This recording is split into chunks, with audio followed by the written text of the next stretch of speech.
Hello again. This is the next chapter of Cards Zero, the series. I did just take a little bit of a break because I did a bunch of videos back to back to back, but still recording it. So, after the confrontation and Metal leaving D Squad, now we have the next chapter, Chapter 18, Fired/Hired. So Doug just starts out sitting in the car and just says, "Thank you. P, you're welcome. Where's D? She's the only one who could fight these guys. Maybe they gave her a birthday party. She appeared on TV, then poof, gone. The world's not safe anymore, man. World's gone nuts. We're almost there, P." So the D Squad building, I don't feel like drawing. That's what it is. This is all SWAT vans down here. Somebody get those two. Yes, Mr. President. Doug, what is going on? Where is Sarah? Where is Metal? Why is P here? Metal tried to recruit me. I declined. P saved me. I barely escaped with my life. I couldn't have won a 4v1. Her phone was off when we tried. Her phone was off when Metal called her, if he called her. He's a traitor. Doug, are you okay? Why is P visible to everyone? No, let's focus on the main problem first. How can I help find D or Sarah or both? D is missing. She's never gone missing. I have no idea, P. I think we're about to find out. Who is that guy? That's Sarah thinking that. What's up, guys?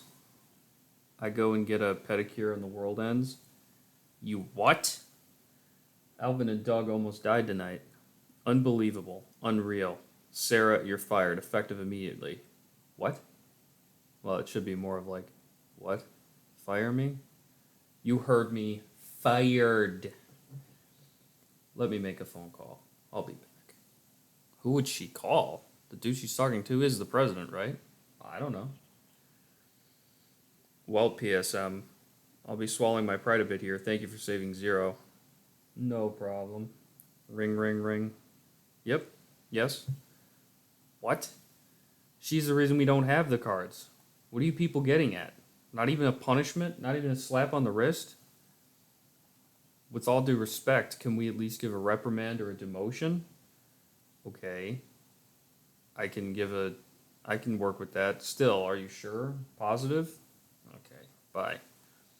Well, Sarah's back on the team. Thank you, P, very much for saving him. Sure? You gotta be kidding me. Sarah's still on D Squad? I would have fired her. She's been nothing but trouble. Yeah. Look, guys, my hands are tied. I can't fire her. You're the president? Fire her? Isn't there any other medical doctor in the world? Look, guys, I can't. She'll be demoted. That's all I can do. Alvin, you're back in charge. Fine, then she's excommunicated. No talking to her unless medical advice is absolutely critically needed. That's fine with them. Go and find a doctor that isn't Sarah. Meet back here when you're done. Yes, sir. We're going to have to find D. That's the next course of action. I'll see what I can do about getting Sarah fired. I'll put out an APB for D. 1 day later. Okay, so far nothing's come up on D, and Sarah's position will not change. So just lay low for now. Look for D or anything that can stop them. This has become way bigger, gentlemen. Way bigger than we could imagine. Dismissed. Take a day off, especially you, Doug. Thanks. So, gonna call someone else to get him back to work? Go to your room, Sarah. We don't want you here. You're under house arrest until the president forces us to stop. Alvin, you can't do that. I'm your doctor. Here, go play with these then. And it's just a box of Band-Aids. Ack! Alvin, what are you doing? I'm your doctor. I keep on saying get out of here. This is like a phrase that I actually use a lot in real life. I say it to my wife a lot, like when we're watching TV shows. So just me saying "get out of here," I'm just picturing her saying it, which is a parody of my voice, and she says it, "Get out of here." But it's something my dad always used to do as a kid, so I guess it's just kind of followed our family. No one's here to back you up. Fine, I'll be in my room. What? My room's empty. Click. What? Hey, what are you guys doing? Open the door. Clang. So that's just a bunch of like panels on the door. My patio's gone. All I have is a toilet. Until these people call, this is how you're going to be living. We'll throw you food through the window. Bye. Alvin. 0. Pete, get back here. I only did what the academy told me, but they did spare me from being fired. The academy promised me a spot if I just hold out, told me to sabotage my spot as second. I mean, Metal was an actual traitor and I couldn't even tell anyone. All I did was swap notes.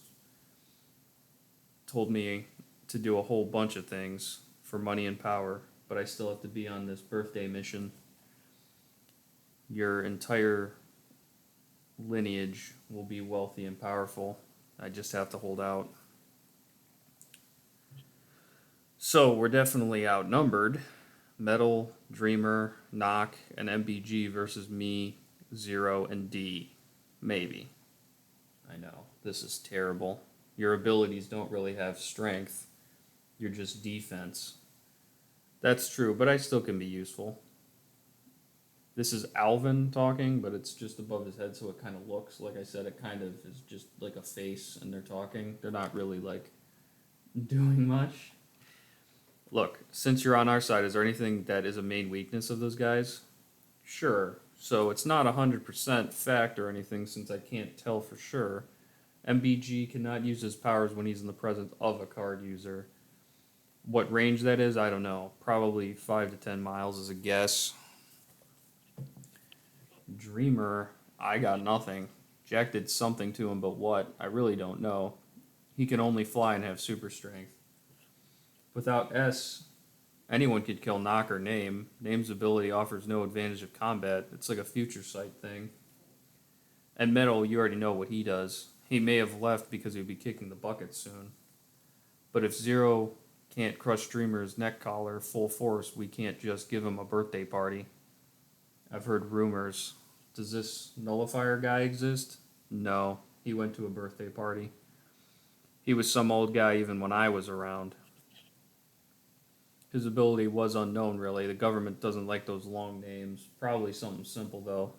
Unless there's some other users. I think we're the last users. So then it shows him looking angrily.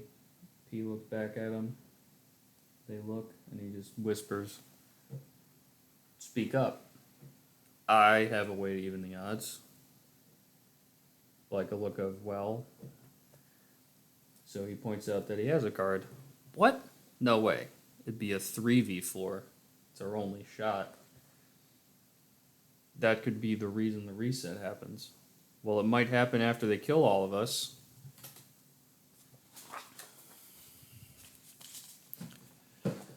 Their plan is to sell the cards to some anti-American country, then distribute them to freedom fighters all throughout the world.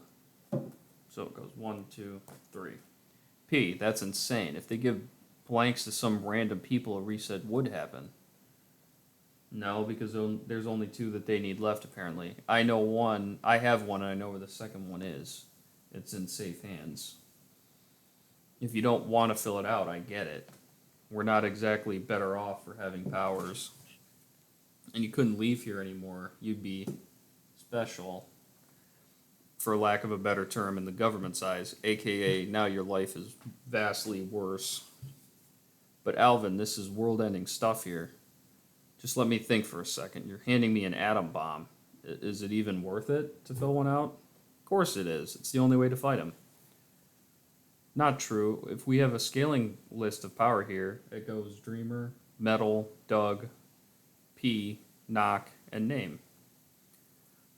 Only Dreamer, Doug, and Metal have any offensive abilities. The downsides for them seem bad too. Dreamer got very fortunate. Jack stuck him when he did.